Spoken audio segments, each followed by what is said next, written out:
새해에도 하나님의 은혜가 충만하시길 축복합니다. 은혜가 충만한, 우리 방금 찬송 부른 것처럼 은혜가 충만한 2024년을 살았습니다. 되돌아보면 은혜가 아닌 것이 없을 만큼 우리는 하나님의 은혜 안에 살아가는 하나님의 자녀들입니다. 기쁘고 감사한 일들도 있었고 슬픈 일도 있었고 좀 마음이 아프고 괴로운 일들도 우리 삶 속에는 있었습니다.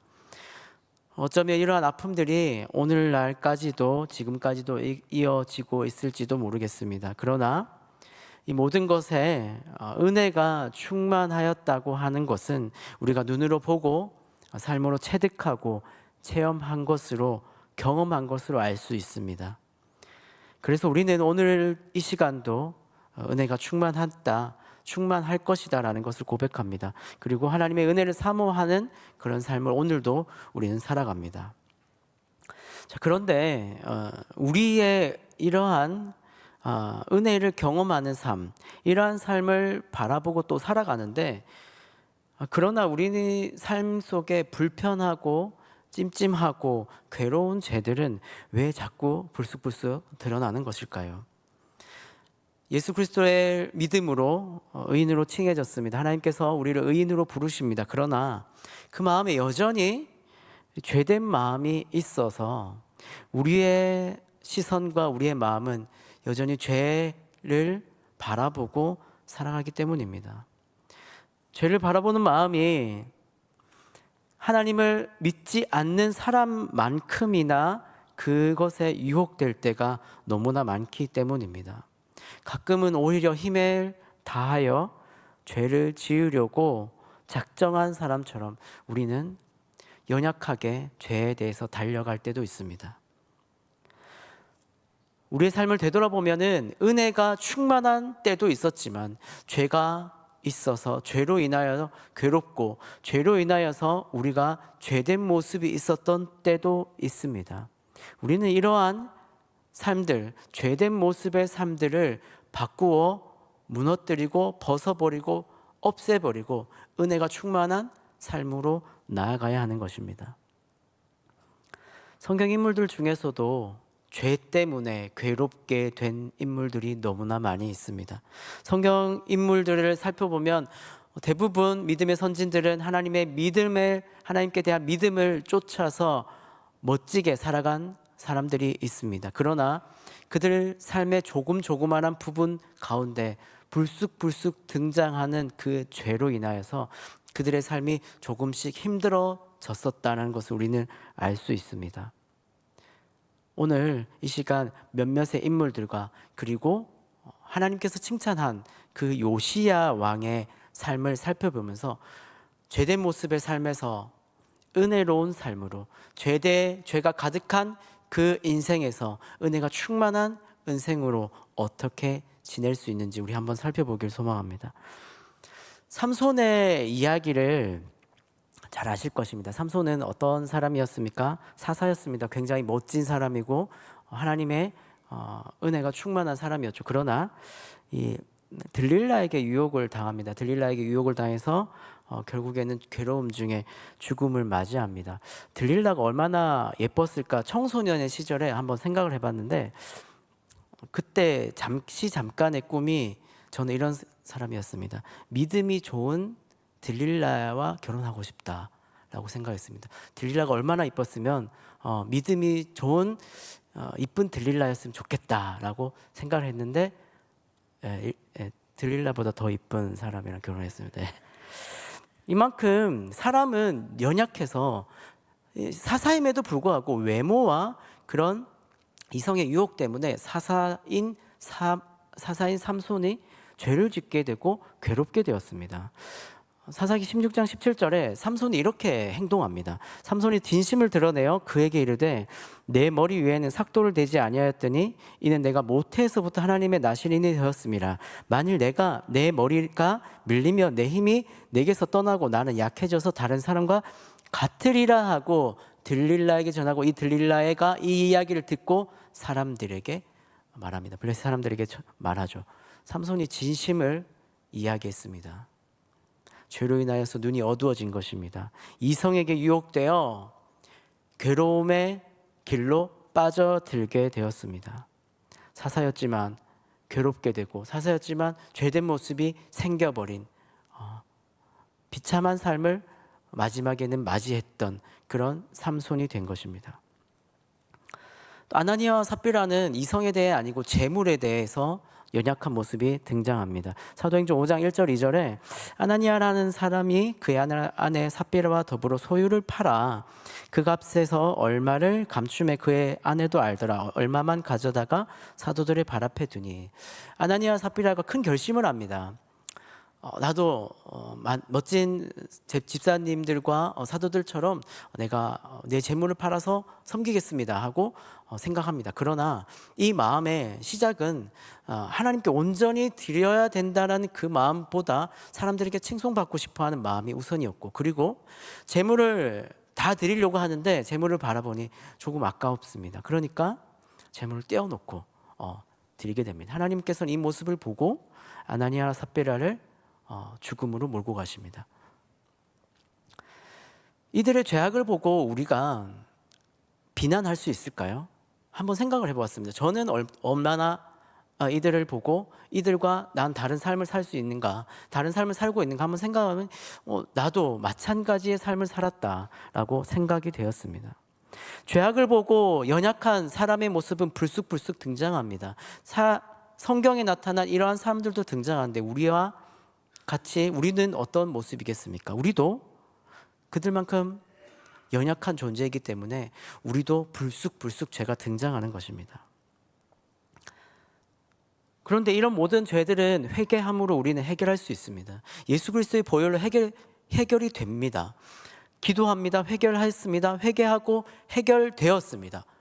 그러면은 우리 삶에 다시는 이러한 죄들이 등장하지 않게 해야 하는데, 우리는 왜 자꾸 다시 반복되는 죄를 짓게 될까요?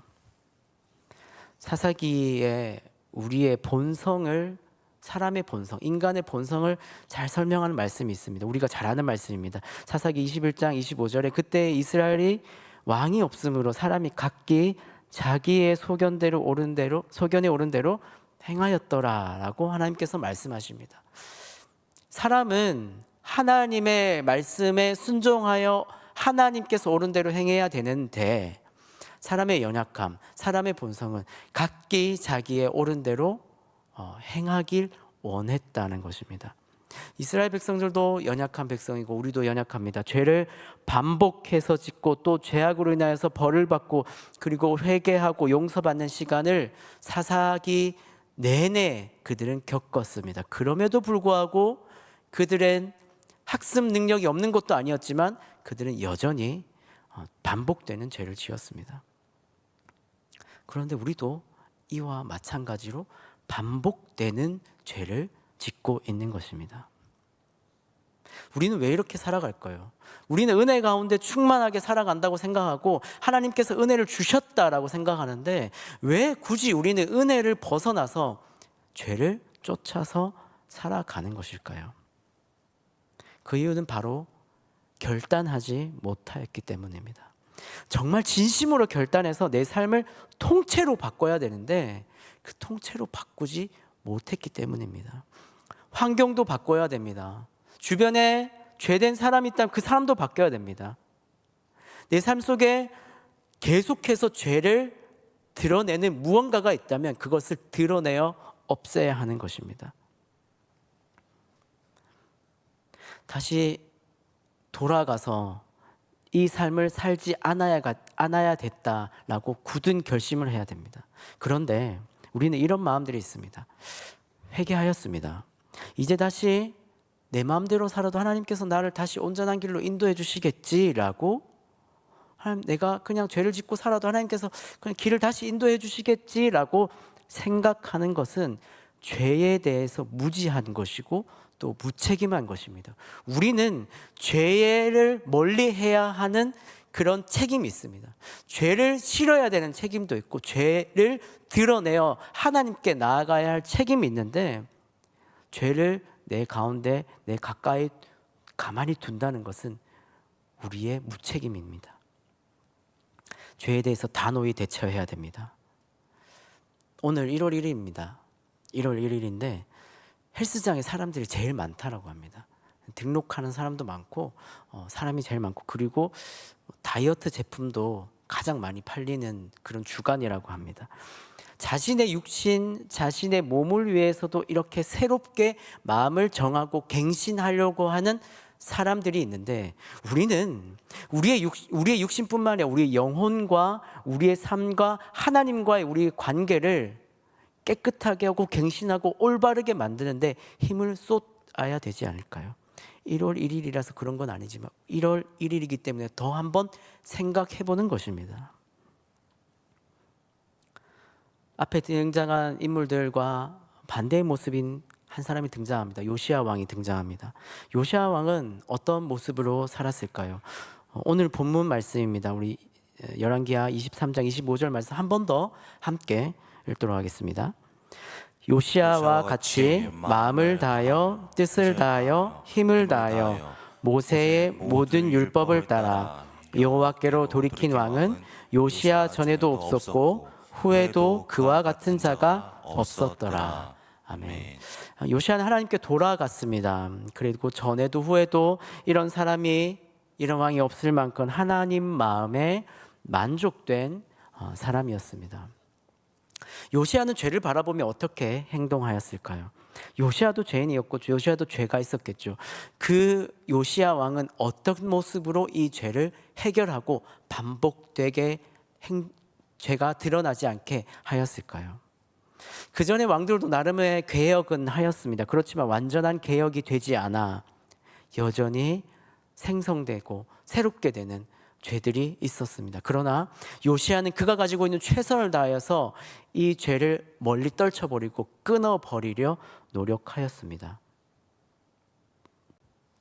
요시야 왕의 개혁을 한번 살펴보겠습니다. 첫 번째는 요시야 왕은 모든 것을 원래대로 돌렸습니다.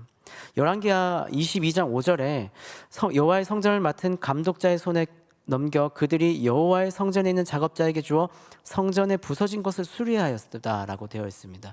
성전에 부서진 것을 수리하였다는 것은 성전이 부서졌다는 것이죠. 그런데 이전에 므낫세 왕도 있었고 히스기야 왕도 있었는데 왜 성전이 무너진 채로 가만히 두었을까요? 성전을 수리할 생각을 하지 않았을까요? 왜 그러냐면 성전을 올바르게 생각하지 않고 성전을 귀하게 여기지 않았기 때문입니다. 더 나아가서는 성전에서 예배를 드리지 않았기 때문에 성전이 무너지든 부서지든 한쪽이 무너지든 상관없이 그들은 생활했기 때문입니다. 성전을 아무렇게나 사용했습니다. 그냥 성전을 귀하게 여기지 않고 그냥 성전이 보관 창고 혹은 자신의 그 신접한 자들과 함께 드려지는 잘못된 우상을 섬기는 그런 자리로 만들어버렸기 때문입니다. 그렇기 때문에 이 성전을 요시야 왕이 바라보고 성전을 올바르게 지어서 이제 다시 예배를 회복하려는 그의 마음이 있었기 때문입니다. 원래대로 예배를 잘 드리려 한 것입니다. 또한 요시야 왕은 유월절을 지켰습니다. 요시야 왕 8째 해에 예루살렘에서 여호와 앞에 유월절을 지켰다라고 되어 있습니다. 유월절 지킨 것이 무엇이 대수일까요? 유월절을 매년 드려야 되는 거 아닙니까? 그런데 이렇게 하나님께서 열왕기하 기자를 통하여서 말씀하신 것은 유월절을 앞에 제대로 안 드리고 있었기 때문에 유월절을 드렸다라는 것을 특별하게 이야기한 것입니다. 이전에 유월절이 얼마나 큰 절기입니까? 그런데 유월절을 있든지 말든지 혹은 유월절을 드려도 그냥 건성으로 드리게 된 것이죠. 요시야 왕은 유월절도 하나님 앞에서 온전하게 드리기로 원래대로 돌렸습니다. 자신의 삶을 온전한 상태로 다시 되돌린 것입니다. 우리에게도 이런 모습이 있을지 모르겠습니다. 이전에는 잘했던 것들이 있었습니다. 이전에는 신앙생활에 온전한 것들이 나에게 있었습니다. 그러나 삶이 바쁜 관계로, 내 몸이 여유가 없는 관계로 이런 온전한 것들이 원래 해야 했던 것들이 하지 않았던 때가 또 하지 않는 시기가 우리에게 있을 수도 있습니다. 예배를 잘 드려야 되는데 그렇지 못했고, 당연히 기도하는 시간이 있었음에도 그러지 못했고, 말씀 읽는 거, 하나님 찬양하는 거, 봉사와 헌신하는 거, 모든 부분에서 내가 원래 했어야 되는 것들이 있는데 그것을 다 놓치고 다른 것에 집중하고 있었을 때가 우리에게 있고, 지금 혹시 그럴 수도 있습니다. 우리는 이러한 모든 것에 있어서 다 원래대로 돌려 하나님의 주시는 그 은혜를 받아야 하는 것입니다. 이제 지금 잘못된 것이 있다면 그것을 다 떨쳐버리고 다시 이전의 그 삶으로 돌아가서 하나님을 만났던 그 은혜의 시간으로 돌아가서 다시 새로운 은혜를 갈망하는 그 자리로 돌아가야 되는 것입니다. 무너졌던 것이 있으면 다시 세우고, 잘 못하고 있던 것이 있으면 다시 잘 지켜 행해야 되는 것입니다. 두 번째, 요시야 왕은 하나님의 말씀에 귀를 기울이고 순종하였습니다. 그리고 그 순종을 즉각 행동하였습니다. 열왕기하 23장 3절에 왕이 단 위에 서서 여호와 앞에서 언약을 세우되 마음을 다하고 뜻을 다하여 여호와께 순종하고 그의 계명과 법도와 율례를 지켜 이 책에 기록된 이 언약의 말씀을 이루게 하리라 하매 백성이 다 그 언약을 따르기로 하였다라고 되어 있습니다. 요시야 왕은 하나님의 말씀을 발견하였습니다. 하나님의 말씀을 온전하게 알지 못하였던 그는 하나님의 말씀을 발견하고 변화가 되었습니다. 열왕기하 22장 11절에 율법책을 발견하고 그 율법책의 말씀을 그가 듣습니다. 그러니 그가 바로 한 행동이 옷을 찢으며 괴로워한 모습이 등장합니다. 말씀을 듣고 난 이후에 자신의 죄가 깨닫게 되는 것입니다. 자신의 잘못 살았다는 것을 알게 되는 것입니다. 그러니까 그 죄로 인해서 괴로움으로 인해서 옷을 찢고 괴로워하며 하나님 앞에 회개하며 이제 나아가게 되는 것입니다. 그래서 그 말씀에 동의하고 그 말씀에 순종하여 변화되는 길로 그는 갔습니다. 사실 이 요시야 왕의 모든 변화, 요시야 왕이 칭찬받을 만한 변화는 이 말씀을 순종하는 데부터, 거기서부터 시작됩니다. 이 요시야 왕이 말씀을 순종할 때 그때부터 이제 왕의 행동은 신하들에게 정해집니다. 왕이 이러이러한 작정을 하고 이제 행동하기로 하였다라는 것을 신하들이 듣고, 신하가 듣고 이제 백성들이 듣게 됩니다. 백성들에게까지 요구되었습니다. 이렇게 살아야 된다라고, 이렇게 살아야 합니다라고 모든 백성들에게 왕이 전합니다. 23장 3절에 백성이 언약을 따르기로 다짐하였다는 말씀이 우리 방금 읽은 말씀에 나타납니다. 말씀은 죄를 깨닫게 합니다. 그리고 그 말씀은 회복으로 인도하게 합니다. 하나님은 하나님의 말씀을 따르는 자들에게 이 말씀은 하나님께서 생명을 넣어주시고 새롭게 하십니다. 히브리서 4장 12절 말씀, 우리가 잘 아는 말씀입니다. 하나님 말씀은 살아있고 활력이 있어 좌의 어떤 날선 어떤 검보다 예리하여 혼과 영과 및 관절과 골수를 찔러 쪼개기까지 하며 또 마음의 생각과 뜻을 판단하시는 것이 바로 이 하나님의 말씀입니다. 요시야 왕은 이러한 마음으로 하나님의 말씀을 받은 것입니다. 하나님의 말씀이 그가 받을 때 그의 삶이 찔러 쪼개졌습니다. 그의 잘못된 것이 무너지고 그의 잘못된 것을 다 버리게 되었습니다. 그리고 마음과 생각과 뜻이 하나님께 집중되기 시작한 것입니다. 이런 말씀에 순종을 하고 이러한 마음의 변화가 일어난 요시야 왕은 이제 즉각 행동하기 시작합니다. 열왕기하 23장 24절에 요시야가 또 유다 땅과 예루살렘에 보이는 신접한 자와 점쟁이와 드라빔과 우상과 모든 가증한 것을 다 제거하였으니 이는 제사장 hilki야가 여호와의 성전에서 발견한 책에 기록된 율법의 말씀을 이루려 하려고 이 모든 것을 행한 것입니다. 요시야는 말씀을 따라 행동하였습니다. 다 버렸습니다. 죄된 모습이 있다면 모든 것을 다 없애버리고 파괴하였습니다. 자신의 삶에서 떨쳐버리고 이 이스라엘 땅에서 없애버리려고 하였습니다. 죄를 짓지 않겠다 굳게 다짐한 것입니다. 쉬웠을까요? 안 쉬웠을 것입니다. 그가 물론 왕이었지만 뿌리 깊숙이 있었던 그런 우상을 섬기던 그 백성들의 그 행태들을 한 번에 뿌리 뽑기란 힘들었을 것입니다. 그러나 요시야 왕은 의지를 가지고 그 나라 전체를 개혁하기 위하여 그 죄악된 것들을 다 뿌리 뽑아 벗어버리고 버려버렸습니다. 요시야는 말씀을 따라 행동하였습니다. 죄된 모습이 있었지만 그 죄악을 다 파괴하고 자신의 삶에서 떨쳐버리고 그 이스라엘 땅에서도 떨쳐버렸습니다. 우리도 이러한 모습이 있어야 됩니다. 우리도 이와 같이 요시야 왕의 모습을 본받아 우리의 삶에서 죄된 모습을 떨쳐버려야 되는 것이죠. 자꾸 나타나고 자꾸 있는 것이 여전히 내 옆에 있는데 그것을 뒤돌아버리고 잠시 멀리한다 한들 이 죄가 우리 시선 안에 있는데 어떻게 바라보지 않겠습니까? 이것을 버려야 되는 거죠. 쓰레기 봉지에 버려서 종량제 봉지에 넣어서 버려야 안 보이는 곳에 둬야 되는 것이죠.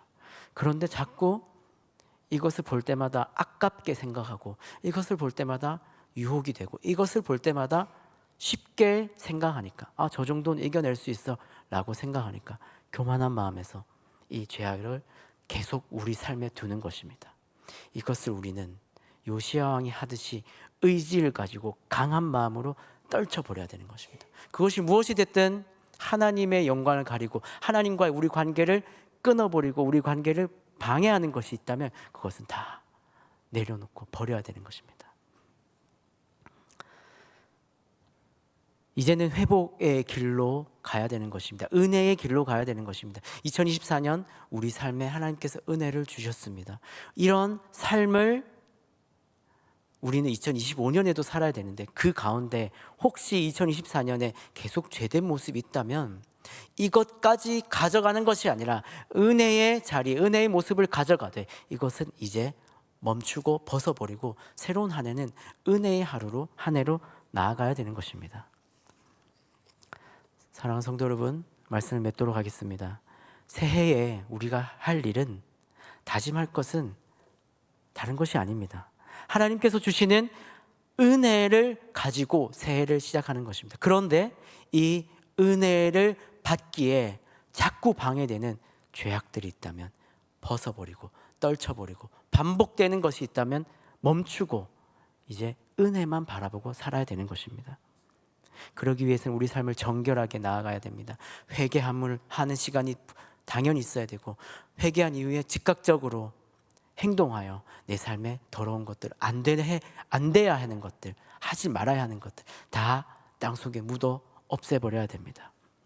하나님께서 원하시는 삶으로 나아가기 위해서 하나님께서 보시기에 좋은 삶, 하나님께서 칭찬할 만한 삶으로 나아가기 위해서는 우리는 반복되는 죄를 끊고 하나님께서 주시는 그 은혜만 갈망해야 되는 것입니다. 오늘부터 시작입니다. 작년에도 혹시 이런 마음이 생겼는데 잘 안 되었다면 올해 다시 시작하면 됩니다. 오늘부터 시작하는데 오늘부터 우리는 죄를 짓지 말아야 되는 것이죠. 죄를 짓지 않기 위해 노력해야 되는 것입니다.